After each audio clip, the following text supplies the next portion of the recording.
শিলতানি হচ্ছে, কোথাও মার্ডার করে ফেলছে। আজকে দেখা গেল একদম সুটকেস বন্দি দেহ আড়িটোলা ঘাটে প্রকাশ্য দিবালোকে। পুলিশকে কেউ ভয়ই পাচ্ছে না। মাননীয় মুখ্যমন্ত্রী যখনই কোনো মহিলা ঘটিত ঘটনা ঘটছে বা মহিলাদের শ্লীলতাহানি, রেপ এই ধরনের ঘটনা ঘটছে, হয় টাকা দিয়ে কেনার চেষ্টা করছেন। গতকাল ডাক্তারদের টাকা বাড়িয়ে মুখ বন্ধ করার চেষ্টা করলেন।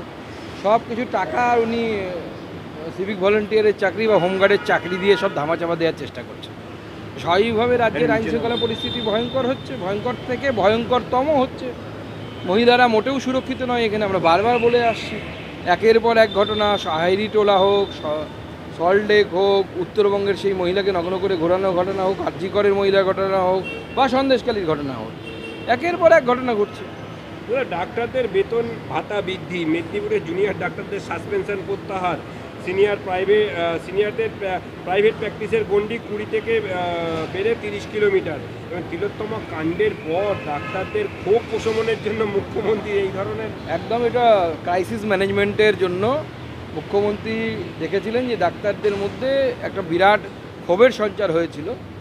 সেই ক্ষোভটাকে ধামাচাপা দেওয়ার জন্য উনি এই চেষ্টা করছেন। আমার বিশ্বাস যে ডাক্তাররা তো আমাদের সমাজের অন্যতম শিক্ষিত স্তর, সেই স্তরের মানুষেরা অ্যাটলিস্ট এই প্রলোভনে ভুলবেন না বা ভুলে যাবেন না যে আমাদের একটি বোনের সাথে আরজি করে কী ঘটনা ঘটেছিল এবং কী ঘটনা হয়েছিল, কীভাবে সেটাকে ধামাচাপা দেওয়ার চেষ্টা করা হলো তৃণমূল কংগ্রেসের তরফ থেকে। আরজি করের ঘটনার পর এবার পানাগড়ে ইফটিজিংয়ের জেরে নৃত্যশিল্পীর মৃত্যু, মহিলাকে উত্তপ্ত করে ধাওয়া করা হয়, অ্যাক্সিডেন্টে মৃত্যু, কি বলবেন? মানে একের পর একের এই ধরনের ঘটনা বারবার প্রমাণ করছে। আমি কতগুলো উল্লেখ করলাম, এইটা হয়তো উল্লেখ করিনি। আমি পানাগড়ে যেভাবে ইফটিজিং করে প্রায় কয়েক কিলোমিটার তাকে পিছু ধাওয়া করা হলো এবং তারপরে ভুল রাস্তায় ঢুকে গিয়ে গাড়িটি উল্টে গিয়ে মেয়েটির মৃত্যু ঘটলো, এর জন্য দায়ী কে?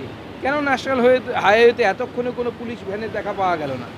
তাহলে পুলিশ কোথায় ব্যস্ত, কি করতে ব্যস্ত?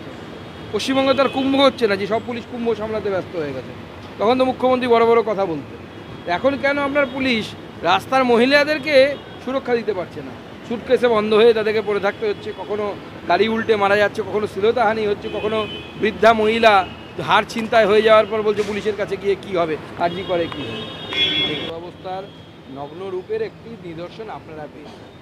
গ্রামে গ্রামে যান, মানুষ চিকিৎসাবিহীনভাবে ঘুরে বেড়াচ্ছে। জেলায় জেলায় নীল সাদা সুপার স্পেশালিটি বিল্ডিংগুলো, সেগুলো শুধুমাত্র রেফার করার অস্ত্রে পরিণত হয়েছে। ডাক্তাররা প্রাইভেট প্র্যাকটিস করতে ব্যস্ত, বেড নেই, বেডে পড়লে পরে রুগী নেই, একটু ভয়ঙ্কর পরিস্থিতি। ঠিক আছে।